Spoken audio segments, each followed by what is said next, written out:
Hello beer fans, my name's Steve Jagera. This is a BeerNative beer review, and in this one I'm going to be reviewing one that I actually hunted out, I would say. I saw a picture of it on Instagram, I think, and I thought, oh, like sometimes you see a can and you go, well, that's a 5 out of 5 on art. I want it. And that's what good art does. This is why I rate art and packaging, because it affects whether people buy it. It kind of even affects psychologically how much you think you might enjoy it. So I really rate it. And every now and then I see one. I look to see if I can get it. And quite often they're all from the States. And it's like, ugh. This one wasn't. This one was from Spain. And it's called Cream of Idaho 7 by Basqueland Brewery. 3 Americans made Basqueland. They're in San Sebastian, Spain. And if you don't know where that is, which why would you? It's in Basqueland. Hey, what a surprise. You can look at it on the map. There we go. And it's just west of Catalonia, which is where Barcelona is. If you know anywhere, typically you tend to know Barcelona.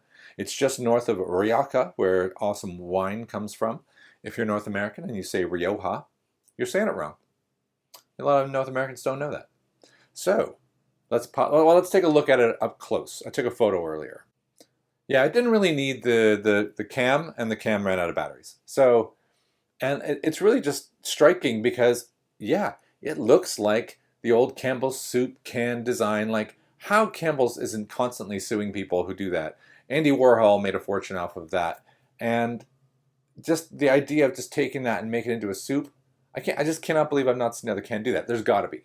If you know of another one that's kind of pinching that design idea, that iconic, symbolic Campbell's soup can art, whack it down in the comments. Send me a link, because that would be really interesting to see how other companies do that take and how they get away with it. Strange, isn't it? Let's get it out of the fridge.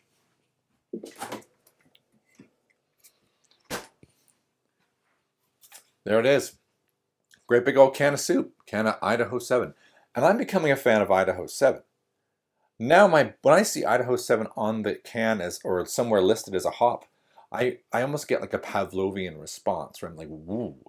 I don't know why. I don't know. I'm trying to track my hop flavors, and I think I've had a consistent good review of beers with Idaho 7, so it's very exciting. Basqueland's Fresh Beer Cream of Idaho 7. I think it's fair to say that there's Idaho 7 in it. I don't see any other description that tells me anything else.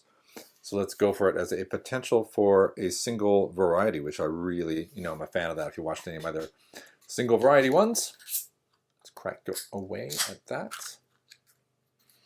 All right, let's give it a whiff. Oh, yeah, super tropical. It's got a hint of papaya, or it's supposed to have a hint of papaya, and I think that's why I really like it. I love papaya nectar juice, and it's super there. It's got a high alpha acid. It's a bit piney as well, and I've heard it. I think black tea is supposed to be a characteristic of Idaho 7, which, why would I want that as a characteristic? I don't know, but that could be contributing to the bitter, so that kind of almost like a tanniny kind of feel to it, which could be really good. A little sip. It's very full. Oh my god. All right. Yeah, I'm going to go ahead and say yeah to black tea.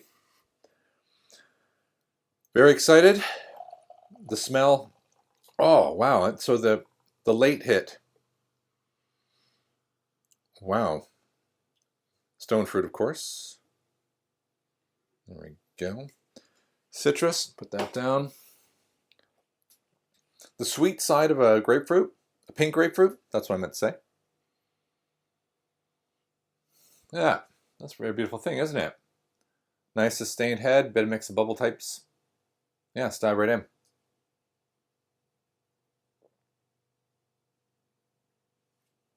I didn't mention the percentage. I'm remiss. 6.6. I'm curious if you can hear my dog barking. Something's happening out there. That is really good.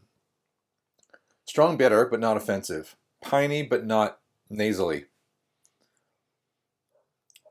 I think black tea's a stretch, but definitely strong tropical fruits before and after. So you get a real fruity kick. That piney, resinous, nice, well, let's call it beery, almost like a pilsnery bitter kicks in. And then you're left, again, it follows with kind of a fruity finish. Wow, it's really good. I'm happy it's good. I it drives me nuts when I get a beautiful can. I would even, if you saw my live one, the Beam Me Up Stouty, beautiful can. Actually, didn't quite like the beer, so that was a real disappointment. This one though, going back for more. Hold on. Mm. Yeah, this is an Idaho 7 benchmark. Look at that. Nice haze without being too chunky. Gives it just that right mouthfeel so that, but not, I mean, it says cream of. No, I'm going to let it go. They got just enough haze there. That is really good. This could be one of the highest scoring ones ever because I'm really liking it and super wishing I'd bought about 25 of these. I only bought one. Okay, let's go. Let's score it up. Let me grab the can again. Here we are. Sucker for the obvious, but I love the art, so I already knew I was going to give it a 5 because it lured me in so hard. And packaging, normal, right? 3. Okay. That's an 8 we're going to. Uniqueness. Yeah, I'm going to go. Anybody who does a single hop variety, I really quite like it because you're putting your neck out there. You've really got to hammer home the hops at the various stages to make sure you get it right. And I really think they got it. So I'm going to go with a 4 on Uniqueness. It's not crazy, right? And then accuracy, yeah. 4 out of 4. I might even go to 5 out of 5. It's exactly what it says. Cream of Idaho 7 IPA, 6.6. Upper edge of a standard IPA. It's a beautiful thing. I think it's deadly accurate. I'm going to go 5 because I'm feeling generous. I'm going to give it a 9. It says 17. And I already know I'm going to give it a 9. That's going to be a 26 out of 30. I think that is my highest score so far. That's one of my favorite. That's falling into immediately one of my favorite beers of the summer. Although we're not in summer anymore. So it's definitely my favorite beer of the autumn. How about that? So I'm starting off with that one today just because I really wanted to get it in. I'm going to be going away to Cornwall on Thursday and stocking up on a bunch of beers. I'm staying right next to Firebrand Brewery, which is really cool. So I'm going to be doing those next week. Every Tuesday, which is Great British Bake Off Day in the UK, I've got a series of dessert-like beers that I'm going to do every Tuesday going forward for a while. But yeah, this is great. I recommend Cream of Idaho 7 by Basqueland.